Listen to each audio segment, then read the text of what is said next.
नमस्कार दर्शकों, आज हमें हॉर्स 24 से बीकानेर वेटनरी हॉस्पिटल में और मिलते हैं डॉक्टर साहब से। सर प्लीज़ अपना पहले तो नाम बताइए। नमस्कार जी। मैं doctor Anil Kumar Bishnoi, veterinary college Bikaner, Rajasthan university जो पशु चिकित्सा एवं पशु विज्ञान विश्वविद्यालय है बीकानेर के अंदर, उसमें सर्जरी एवं रेडियोलॉजी विभाग है, वहाँ पे सहायक आचार्य के पद पे कार्यरत हूँ। बहुत अच्छा सर। सर आजकल ग्लैंडर्स के बारे में बहुत सुनने को मिल रहा है। इस बीमारी से हमारी पंजाब की मुक्तसर मंडी बड़ी प्रभावित हुई, जो गवर्नमेंट ने बैन कर दी थी, शायद अब लग रही है मंडी। तो ग्लैंडर्स के बारे में जानना चाहते हैं कि कैसी बीमारी है और क्यों होती है सर, ये क्या सिम्टम्स सर, कितने केसेस यहाँ आए हैं आपके ध्यान में सर? तो सर ग्लैंडर्स एक बहुत जानलेवा बीमारी है घोड़ों के अंदर, और ये ऐसी बीमारी है जो घोड़ों से मनुष्य के अंदर भी आ सकती है। और ये एक संक्रमण रोग होता है, बैक्टीरियल इन्फेक्शन है जिससे ये रोग होता है। और इसके जो प्रमुख लक्षण हैं वो हैं कि इसके नाक से और आँखों के अंदर इसके गीड और रेशा आने लगता है, और पशु के अंदर बहुत तेज बुखार आता है। तो कहीं भी अगर ये सरकार ने भी कह रखा है कि कहीं भी इस तरह के लक्षण दिखें तो तुरंत ऐसे केसेस को रिपोर्ट करें पशु चिकित्सक, और इसका पूरा निदान किया जाए कि ये वाकई में ग्लैंडर है या किसी और वजह से ये बीमारी हो रही है। अगर ग्लैंडर बीमारी है तो इसमें ये आदेश है गवर्नमेंट का, ये एक लॉ बना हुआ है कि उस घोड़े को ख़त्म कर दिया जाए, क्योंकि इस बीमारी का इलाज होना बहुत ही मुश्किल है। और ये बीमारी जो ये संक्रमण है ये बहुत तेज़ी से फैलता है, दूसरे घोड़ों में भी जा सकता है, मनुष्य में आ सकता है। तो इसके कुछ केसेस रिपोर्ट हुए हैं, राजस्थान में भी हुए हैं, पंजाब में भी पिछले वर्ष 2023 में रिपोर्ट हुए हैं, पर बहुत कम संख्या में कुछ एक जगह रिपोर्ट हुए हैं। हमारे पास कॉलेज में ये केसेस नहीं आए, क्योंकि इसमें जैसे आपको बताया कि लॉ बनाया हुआ है कि अगर ये बीमारी डायग्नोज हो जाती है तो घोड़े को ख़त्म किया जाए। खत्म तो किया ये जाए। शायद वहीं उसी स्तर पे घोड़ों का जो भी ये है उसको ख़त्म कर दिया गया होगा, इसलिए कॉलेज तक ये रिपोर्टेड नहीं आई हुए नहीं हैं। है सर। हमने 2017 में फर्स्ट टाइम पुष्कर मेला प्रभावित हुआ था, ग्लैंडर का नाम तब सुना था। तो काफी पुरानी बीमारी है, कब से मतलब न्यूज में आ रही है सर? ये तो बहुत पुरानी, ये तो आप समझ लीजिए सैकड़ों साल पुरानी बीमारी अच्छा, है, सैकड़ों साल पुरानी सैकड़ों साल बीमारी है। पुरानी। और ये जहाँ कहीं भी ये पशु मेले लगते हैं जहाँ पे घोड़े आते हैं, जैसे अभी आपने बताया कि इसमें पुष्कर मेला है, और मेले लगते हैं, हनुमानगढ़ में लगते हैं, पंजाब में मुक्तसर में बादल में मेले लगते हैं। तो वहाँ पे खास करके ये पहले से आदेश दिए हुए हैं कि इस तरह उनकी घोड़ों की स्क्रीनिंग भी की जाती है जो घोड़े उस मेले में आते हैं, कि कुछ इस तरह के लक्षण तो घोड़ों के अंदर नहीं है जो ग्लैंडर्स के लक्षण हैं। काफी खतरनाक बीमारी है सर बहुत ये। खतरनाक बीमारी है, इसलिए इसके ऊपर लॉ बना हुआ है कि जैसे ही बीमारी ये पता चल जाएगी यही बीमारी है, डायग्नोज हो जाए, तो घोड़े को उस समय उसको यूथेनाइज करना होता है, किल करना होता है। कई बार किसान अपने हल पर मुसीबत डालना चाहता है, शायद वो रिपोर्ट नहीं करना चाहता और समस्या बढ़ा देते हैं हमारे लिए, हाँ, कि शायद वो अपना कीमती घोड़ा मारना नहीं चाहता, ठीक कर देगा, हो सकता है वो किसान को ही लग जाए। तो मेहरबानी करके अगर कोई ऐसा अपने को मिलता है तो तुरंत रिपोर्ट करनी चाहिए और उसका डायग्नोस करवाना चाहिए सर। बिल्कुल बिल्कुल, आप एकदम सही कह रहे हैं कि पशुपालक को ये चीज़ एकदम वो इसको स्वीकार नहीं करता कि उसके घोड़े को ये बीमारी है और उसके पशु को इस तरह ख़त्म कर दिया जाए। पर उसे पशुपालक को ये समझना चाहिए, क्योंकि ये सिर्फ घोड़े की बीमारी नहीं है, इंसानों में भी आ सकती है। तो ऐसे केसेस को रिपोर्ट करना चाहिए उनको, और जो कानून कहता है उसके अनुसार उन्हें सर एक्ट करना चाहिए। ऐसा कोई कानून जिससे कि कोई कीमती घोड़ा मर रहा है तो किसान को कोई गवर्नमेंट मुआवजा वगैरह देती है इन केसों के हाँ अंदर? बिल्कुल, आजकल तो बहुत केंद्र सरकार और राज्य सरकार दोनों ही इसमें इंश्योरेंस प्रोवाइड करवाती है पशुओं के लिए, घोड़ों के अंदर भी, ऊँटों में, सभी जो जितने बड़े पशु हैं उनके अंदर इंश्योरेंस बीमा की पॉलिसी गवर्नमेंट लागू कर दी गई हाँ है। पॉलिसी लागू की हुई है। तो सभी को करवाना चाहिए पशुपालकों को अपने पशु। अच्छा सर, एक सेकेंडरी बात यह है कि छोटे बच्चों में एक घोड़ों में स्प्लिंट जिसे बोलते हैं, बेर हड्डी बोलते हैं देसी भाषा में, घोड़ों में वो आ जाती है और उसकी वजह से जो बहुत खूबसूरत घोड़ा है वो शो में नहीं लग सकता या शो से आउट हो जाता है सर। तो क्या वो लंबे समय तक चल सकती है, उसके क्या इफेक्ट और वो क्यों होती है सर? देखो, ये अगर हम बात करें, जब घोड़े जो दौड़ में और इसमें इस्तेमाल होते हैं, और जब पशु चलता है दौड़ता है तो उसके आगे के पैरों पे ज़्यादा वजन आता है, और जो आगे के पैरों पे ज़्यादा वजन आने से उसकी जो मांसपेशियाँ जो हड्डी के ऊपर जुड़ी हुई रहती है उनमें ज़्यादा खिंचाव आता है, और जिससे क्या है कि जहाँ पे मांसपेशी जुड़ रही है हड्डी में, उस हड्डी पे खिंचाव पड़ने से उस हड्डी की ग्रोथ होने लगती है। तो ये दर्द भी करती है पशु में, और देखने में भी ये थोड़ी सही नहीं लगती। तो इसका उपचार ये है कि इसको हम हड्डी को बाहर से, इसको जैसे हॉट फायरिंग कहते हैं, जिसके ऊपर हम लोहे को गर्म करके और उसके ऊपर वहाँ दाग लगाते हैं, तो हड्डी वहाँ से धीरे धीरे जो उसका साइज़ है वो छोटा हो जाता है। उस पे कोई निशान वगैरह नहीं रहता सर लॉन्ग टाइम के लिए? उस पे वहाँ पे एक्चुअल में, क्योंकि हेयर हम जहाँ दाग लगाते हैं वहाँ पे बाल जल जाते हैं, तो वो निशान ज़रूर वहाँ पे रह जाता है, निशान रह जाता है। रह जाता है। बाकी लॉन्ग टाइम रनिंग में या राइडिंग में घोड़े में कोई तकलीफ ऐसा कुछ? बाकी अगर वो ठीक हो जाती है तो उसमें कोई तकलीफ नहीं रहती। उसमें कोई घोड़े को हम इस्तेमाल कर सकते हैं उसको राइडिंग में, दौड़ के अंदर। तो इसका होने का रीज़न सर कुछ डाइट की वजह से भी होता है? क्यों होता है सर ये? डाइट का नहीं, इसका क्या है कि जैसे मैंने बताया कि आगे के पैरों पे ज़्यादा वजन आने से उसकी मांसपेशियों पे, टेंडन्स पे ज़्यादा खिंचाव आता है, और ये मांसपेशी टेंडन हड्डी पे जुड़ते हैं, तो उस हड्डी के ऊपर ज़्यादा खिंचाव आने से वहाँ हड्डी की ग्रोथ होनी स्टार्ट हो जाती है। तो कई बार क्या होता है कि छोटे बच्चों के लंजिंग देना शुरू कर देते हैं, उम्र कम होती है और उसके हिसाब से उनको वर्क ज़्यादा मिल जाता है, तो ये भी एक रीज़न हो सकता है हाँ, कि बिल्कुल बिल्कुल बिल्कुल, क्योंकि छोटे जो बच्चे होते हैं उनमें उस उम्र में हड्डियों की, मांसपेशियों की ज़्यादा ग्रोथ हो रही होती है, तो अगर उस पे मांसपेशी पे ज़्यादा खिंचाव आएगा तो वो हड्डी पे थोड़ा सा भी खिंचाव बनेगा तो हड्डी तेज़ी से वहाँ पे बढ़ने लगती है। इसलिए छोटे बच्चों में अगर ज़्यादा आप उसको एक्सरसाइज दे रहे हो, लंजिंग दे रहे हो, तो उसमें देखने को मिलती है ये। ध्यान देने वाली बात। हाँ, ये ध्यान देना चाहिए। और एक सर छोटे बच्चों के पिछले घुटनों में पानी भर जाता है सर, तो बहुत ही कीमती घोड़े होते हैं, मारवाड़ी है या वो काठियावाड़ी है, तो उस वजह से एक तो उनकी कीमत नहीं मिल पाती है। हाँ, घोड़ा बेशक लेम नहीं करता वो, पर दिखने में बड़ा ही बदसूरत सा पैर नजर आता है सर। वो क्यों होता है और क्या उसका ट्रीटमेंट अभी तक हो सकता है सर, उसका इलाज उसका? हाँ, ये बड़े और छोटे दोनों तरह के घोड़ों में मिलता है। इसका कारण तो ये है कि जैसे ज़्यादा, वही जैसे हम अभी बात कर रहे थे कि ज़्यादा एक्सरसाइज करवाते हैं और अत्यधिक दबाव आता है वहाँ पे, उन जोड़ों पे, तो उसकी, ये जोड़ के अंदर की बीमारी नहीं है, ये जोड़ के बाहर एक झिल्ली होती है, तो वहाँ मांसपेशी जो हड्डी और उस जो वहाँ की जो टेंडन या मसल वहाँ से निकल रही है उसके बीच में एक झिल्ली होती है, तो ज़्यादा उसमें खिंचाव आने से, वहाँ उस जोड़ पे ज़्यादा खिंचाव आने से उस झिल्ली के अंदर पानी भरने लगता है। तो क्योंकि ये जोड़ से बाहर पानी भरा हुआ है तो जोड़ में कोई दर्द नहीं होता, पशु को हम चलाएंगे, दौड़ाएंगे तो बिल्कुल भी वो कहीं लेमनेस शो नहीं करता, पर इसके अंदर वो एक जैसे झिल्ली में पानी भर जाता है, फुलावट आ जाती है, तो देखने में ज़रूर एक जो शो के घोड़े होते हैं तो उसमें एक वो धब्बा दिखता है कि भाई ये इसको क्या, घोड़े को क्या प्रॉब्लम है, तो उसकी घोड़े की जो कीमत है, बाजार कीमत, वो उससे घट जाती है। तो इसका उपचार ये है कि इसमें थोड़ा समय के लिए घोड़े को रेस्ट दिया जाता है, और बहुत ही पशु चिकित्सक की देख रेख में इसमें बहुत एसेप्टिक मेथड से इसके अंदर सुई लगा के इसका पानी एक बार निकाल देते हैं और वहाँ पे एक प्रेशर बैंडेज लगा के रखते हैं, तो कुछ दिनों में ये सूजन है वो बैठ जाती है। तो ये इलाज सफल है सर इस तरह से? ये कई बार सफल हो जाता है, एक बारी में हमने पानी निकाल दिया, बैंडेज लगा दी, तो एक बारी में सही हो जाता है, और कई बार क्या है कि ये चीज़ रिपीट होती है, तो जैसे एक बार हमने उसको कर दिया, फिर बीच में सही हो गया, फिर वापस वो पुनः ऐसे भर जाता है, तो इसमें 2-3 बार इस तरह जो सुई निकाल के पानी निकालना, प्रेशर बैंडेज करने की ज़रूरत पड़ती है। पर हाँ, ये बहुत ही मतलब एसेप्टिक तरीके से, वहाँ पे कोई इन्फेक्शन नहीं हो, इन्फेक्शन मुक्त तरीके से हमें वो इलाज करना चाहिए। क्योंकि आजकल क्या है कि देसी टोटकों से या तो वो घोड़ा बिल्कुल ही ख़त्म कर देते हैं, कभी आग के पत्ते लगा दिए या कुछ ऐसा ज़बरदस्ती चीरा लगा दिया या कुछ ऐसी डाइट घोड़े को खिला दी जाती है जिसे घोड़ा सहन नहीं कर पाता है, तो ये तरीका आपकी नज़र में सर कहाँ तक सही है, ऐसा नहीं, करवाना? इसीलिए मैंने आपको कहा कि ये पशु चिकित्सक की देख रेख में ही इसका इलाज होना चाहिए। नाइस। देसी टोटके से तो ज़्यादा ये स्थिति इसमें बिगड़ जाती है। बिगड़ जाती है। और एक बात करते हैं अपने लेमिनाइटिस पे सर, बहुत महंगे महंगे घोड़े हैं जो बिल्कुल ही बेकार हो जाते हैं, चल सकते नहीं, ब्रीडिंग की घोड़ी है वो बच्चा नहीं दे पाएगी, और कोई घोड़ा है स्टैलियन, वो उस दर्द के मारे ब्रीड नहीं, कवरिंग नहीं दे पाएगा, तो सर उसका होने का रीज़न क्या है मेन सर? क्योंकि सबसे बड़ी प्रॉब्लम है अपने इस एरिया के अंदर, ऑल ओवर जहाँ हम घूमते हैं, राजस्थान, पंजाब, हरियाणा, गुजरात में लेमिनाइटिस का बहुत बड़ा इशू, अब तक कोई घोड़ा ठीक नहीं हुआ सर, इसे लास्ट ऑफ डेड ही हो जाता है सर, ये क्यों होता है और इसका इलाज है कोई क्या? बिल्कुल सही कहा आपने, जो घोड़े के अंदर 2 मुख्य बीमारी होती है, एक तो कॉलिक और दूसरी लेमनेस।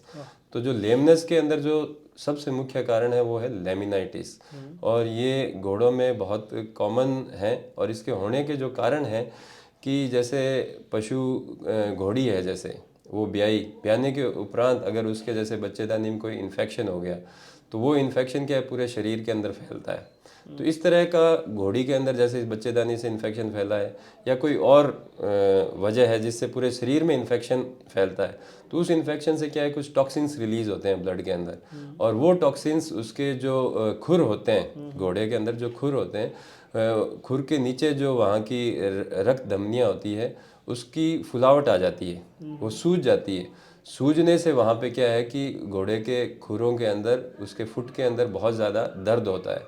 और धीरे धीरे अगर इस चीज़ का टाइमली उपचार नहीं होता तो क्या होता है कि जो अंदर की, जो खुर के अंदर जो हड्डी है, जो उसकी हड्डी है, वो हड्डी का खुर से जो उसका अटैचमेंट है वो टूट जाता है और हड्डी वहाँ से रोटेट होकर नीचे की तरफ चली जाती है।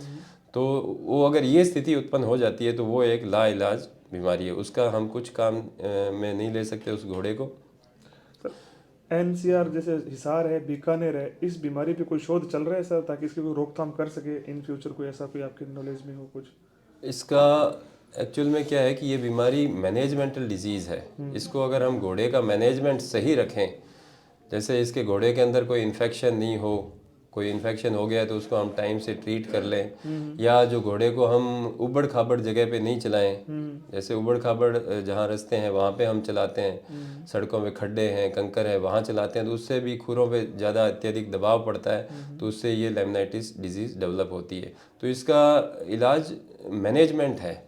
मैनेजमेंट अगर जो इसका पशुपालक सही कर रहा है तो इससे ये बीमारी नहीं होती। अगर हो जाती है तो इसके अंदर, इसमें कुछ दर्द निवारक दवाएं दी जाती है, इन्फेक्शन को चेक करने के लिए कुछ एंटीबायोटिक्स दी जाती है, और घोड़े को पूर्णतः रेस्ट दिया जाता है कुछ हफ्ते तक, जिससे ये बीमारी धीरे धीरे ठीक होती है।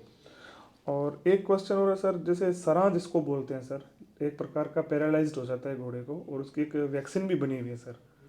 खास करके वो बीमारी अगस्त से लेकर के शायद सितंबर अक्टूबर तक ज़्यादा रहती है, बरसात के मौसम में ज़्यादा रहती है। उसका कोई ट्रीटमेंट है सर? उसका होने का रीज़न वगैरह, एक मक्खी बताई जाती है जहाँ तक हमारे नॉलेज में, आप सर विस्तार से बताइए इसके बारे में। सर्रा जो बीमारी है, ये इसको हम ट्रिप्नोसोमियासिस भी कहते हैं। इसके अंदर क्या है कि ये एक परजीवी होता है, पैरासाइट होता है, जो घोड़े के खून के अंदर रहता है।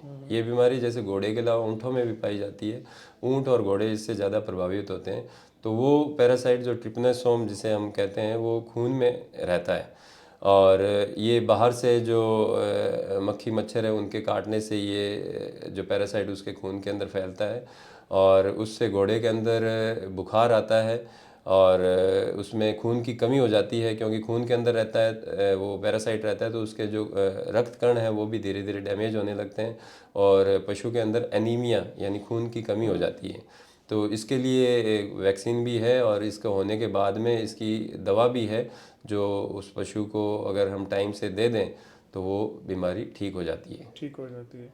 एक सर बड़े ही विचित्र टाइप की सर्जरी है जो कहीं कामयाब नहीं हो रही है, और आपके हॉस्पिटल से, आपके हाथों से उसका सक्सेस रेट बहुत हाई किया है। तो मैं दर्शकों के बता रहे, रेक्टम जो करके अपने करते हैं, तो वो कहीं वो घोड़ियाँ बाकी या तांगे में चलती हैं या फिर बिल्कुल ही किसी काम में नहीं रहती, ब्रीडिंग में काम नहीं रहती। आपने वैसे कम से कम 8-10 केसेस से हल किए हैं सर, उसके बारे में बताइए सर आप।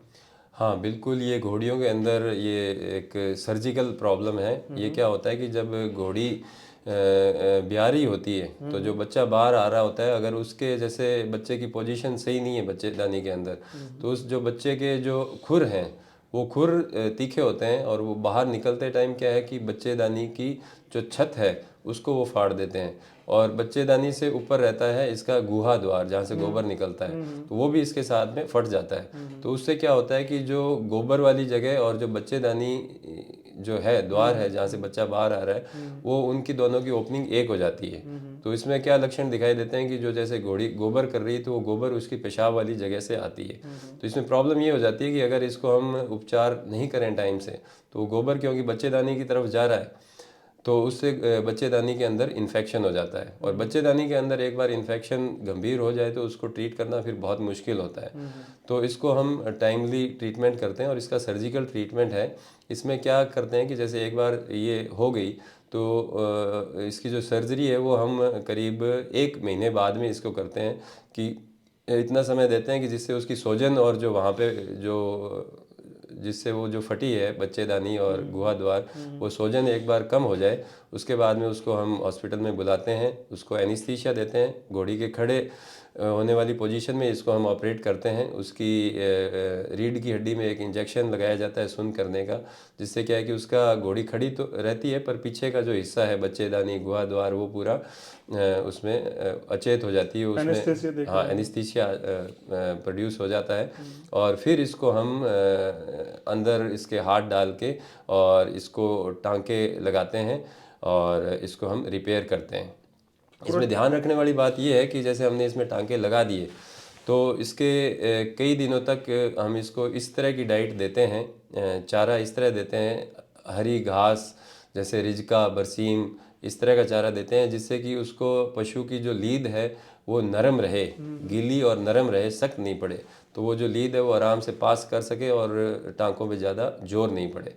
तो ये कुछ समय में इसके टांके जो जख्म भर जाता है, पर इसमें एक और एडवाइस की जाती है कि कम से कम 1 साल जो उसका पशु का मालिक है अपनी घोड़ी को घोड़े से क्रॉस नहीं करवाए, क्योंकि क्रॉसिंग के टाइम में इसमें जोर पड़ता है और वो वापस ये कंडीशन डेवलप हो सकती है। सर एक और बात की, अगर नेक्स्ट टाइम कभी ऐसी व्यवस्था वापस ऐसा हो सकता है, ऑपरेशन के बाद भी ऐसी व्यवस्था हो सकता है वापस? बिल्कुल, अगर इसमें टांके, हालांकि हम अपनी तरफ से पूरी अच्छी कोशिश करते हैं, टांकों से इसको मजबूती से बंद करते हैं, फिर भी कई बार जैसे कोई टांका लूज़ पड़ गया या पशुपालक ने उसका ध्यान नहीं रखा उसकी खान पान पे, उसको जो डाइट बताई है वो घोड़ी को नहीं दी और उसने क्रॉसिंग कराने में जल्दी की, तो वहाँ पे जोर पड़ता है उस जगह पे और वापस वहाँ पे वो ओपनिंग बन सकती है। अगर कवरिंग लेट दे 2-2.5 साल बाद दे तो शायद चांसेस कैसे रहते हैं? हाँ, इसमें कम से कम 1 साल हमें कवरिंग नहीं करवानी, उसके बाद में हम कवरिंग करवाएं तो कोई दिक्कत नहीं है। घोड़ी वापस नॉर्मल हीट में आती रहती है और कवरिंग होती है और वापस बच्चा आराम से दे सकती है। वापस ओपनिंग होने के चांसेस नहीं? वापस ओपनिंग होने के चांसेस नहीं है। और सर अपने इस हॉस्पिटल में किसानों के लिए बहुत बड़े फायदे की बात है, एक तो यहाँ पे खर्चा बहुत कम आता है सर। इतनी बड़ी सर्जरी का सर किस तरह से चार्ज करते हैं सर हॉस्पिटल? देखिए, अपना ये गवर्नमेंट इंस्टीट्यूट है, ये कॉलेज है, तो यहाँ पे स्टूडेंट्स की रिसर्च भी होती है, उनकी स्टडी होती है। तो इसमें जो यूनिवर्सिटी के पास कुछ फंड आता है कि जिससे जो एनिमल ओनर है उसका कम से कम खर्चा हो। तो जो अधिकतर जो दवाइयाँ हैं हमारे पास, जैसे एनेस्थीसिया की है, कोई टांके लगाने हैं तो टांके हैं वो हमारे पास यहाँ उपलब्ध रहते हैं। और हम कोशिश करते हैं कि पशुपालक से कम हम चीज़ें बाहर से मंगवाएं, और ज़्यादा से ज़्यादा जो खर्चा अगर कुछ चीज़ें मंगवानी भी पड़ती है तो 1000 या 2000 रुपये के अंदर वो सामान उनका खर्चा आता है और ये सर्जरीज हो जाती हैं। बड़ी से बड़ी सर्जरी में भी 1000-2000 रुपये ही ज़्यादा से ज़्यादा खर्च करने पड़ सकते हैं, उससे अधिक नहीं।